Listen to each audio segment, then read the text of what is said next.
from the health sector perspective, what were the key proposals that you submitted to the finance minister today? See, today's meeting was not that what government should do.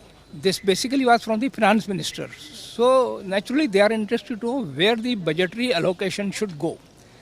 So my point was very simple, that healthcare means there has to be a basic infrastructure, which comes by way of hospital, nursing home, health and wellness center, district, all sorts of things. So we presented a study which says that India has got currently less than 2 beds per 1,000 population, government and private put together. WHO requirement is we should have 3.5 beds. So nearly double the number of beds you need to make. Okay, that is one. On that also I added the another factor of disparity. Karnataka has got 4.2 beds per 1,000. Poor Bihar has got 0.3. Actually this was never done earlier. This is the eye-opener that Bihar is lacking so much.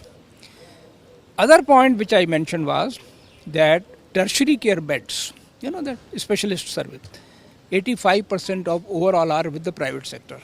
Government mostly has got primary and secondary level. So the patient who are coming through the government schemes, Ayushman Bharat, CGHS, ECHS, they will have to depend on the private sector. And that's why government impanels the private hospital. Nothing wrong, this is a private-public partnership. But the rate at which government gives reimbursement, it is not matching even the operational cost of most of the hospital, particularly the high-ended hospital. Now, high-ended hospital has used high technology. Their treatment is much better. Success rate is almost 90% plus, for example, liver transplant, kidney transplant, bypass surgery, all sorts of procedure. Now, there at least we want government must increase rates or should allow co-payment.